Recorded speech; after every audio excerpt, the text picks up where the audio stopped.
Welcome back to Are You Smarter Than a Libertarian? The show where we break down big politics and economic ideas and see if they actually make sense when you use logic or just a little common sense. I'm your host, Jeff, and today we're talking about rent control. It is a policy that sounds great when you're signing a lease, but works about as well as a screen door on a submarine. Let's get into why rent control doesn't work and what the data says about it.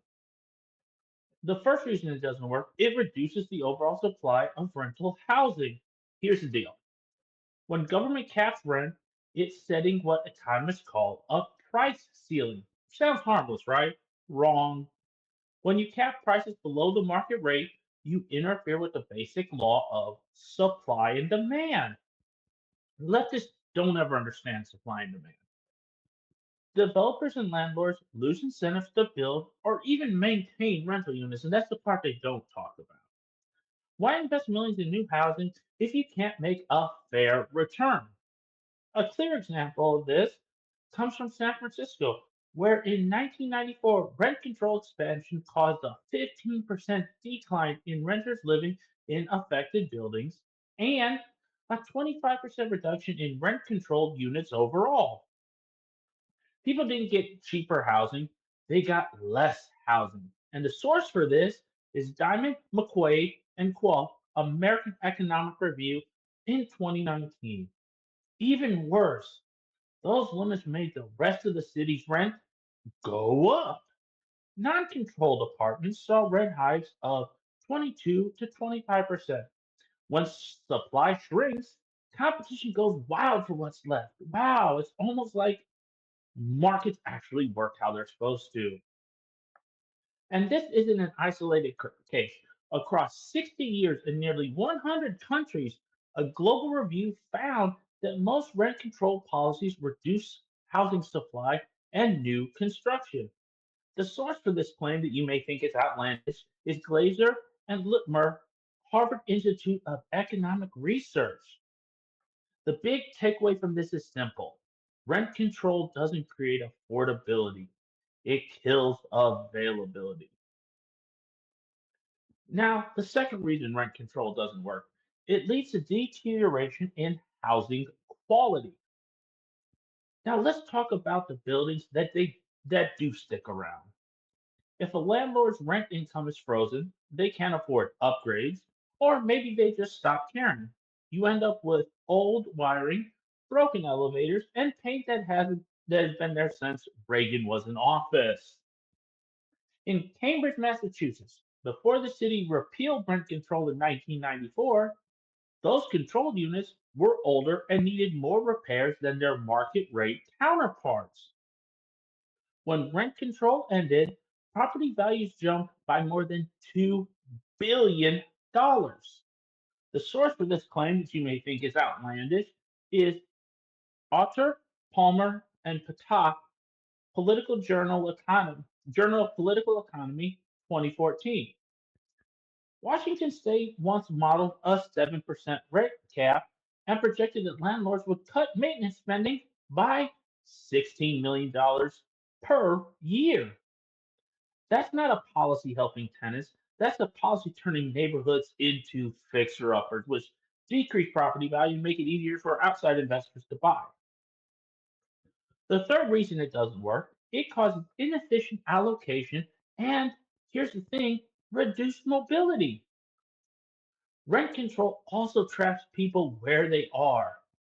When you get a super cheap apartment, you never leave, even if it's too big, too small, or too far from work. It's like golden handcuffs for renters, and handcuffs can be fun though. In New York City, 21% of renters in the 1990s lived in units that didn't match their needs. Single people occupied family sized apartments, and families squeezed into studios.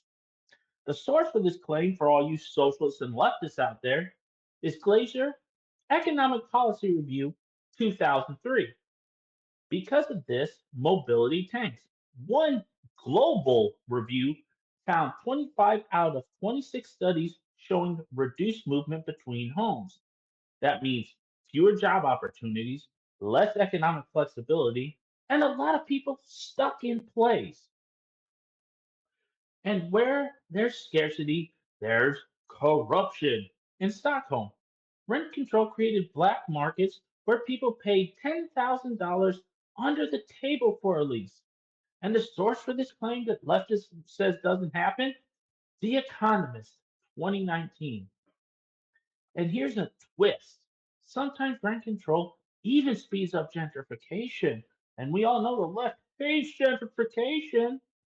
In San Francisco, landlords kicked out lower income tenants, renovated the buildings, and brought in wealthier residents. Instead of protecting the poor, the policy priced them out faster. That's what leftists say. They're about protecting the poor, but they always price everyone else out of the market. Recent Ford fails. It fails to target those in need and it hurts everyone else.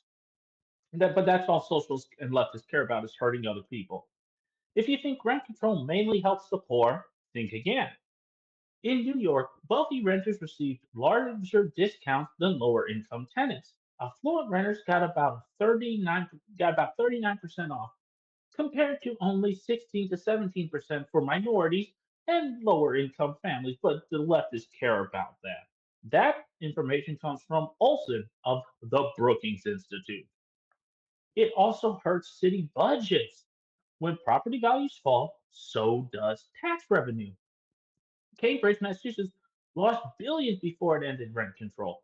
Washington state estimated their proposed rent cap would have cut $11 million in annual tax revenue, meaning less money for schools, roads, public safety, and in Mondami's case, free transportation. So who wins? A small group of lucky tenants. Who loses? Everyone else. So now let's get down to it. What actually works? And you're not going to like this if you're a leftist. Almost every economist agrees rent control doesn't solve affordability, but Mondami doesn't seem to understand that. In a 2012 survey, 98% said rent control reduces quality and supply. And the source for this statement is IGM Economic Experts Panel. Real solutions focus on increasing housing supply. That means reforming zoning laws, cutting red tape for builders, and offering targeted subsidies for low income renters instead of a blanket price control. Or, as Thomas Sowell once said, there are no solutions, only trade offs. Rent control is a trade off that gives away common sense. So let's put a bow tie on this and get ready to move on with the rest of our week. So, the next time someone says rent control will make housing affordable, remember this. Price controls didn't work for the Soviet Union, they don't work for Venezuela, and they definitely don't work in New York City. But New York City that voted for Mondami, congratulations, you're in the FAFO phase of finding out why it absolutely is going to suck for you. Thanks for listening to Are You Smarter Than a Libertarian? If you enjoyed today's episode, hit that follow button and check out the show on YouTube, Spotify, Apple Podcasts, iHeart Radio, and Rumble for more episodes that challenge political nonsense with facts and, of course, humor. It may be dry humor, but it's still humor. Until next time, I'm Jeff. Stay free, stay informed, and stay accountable.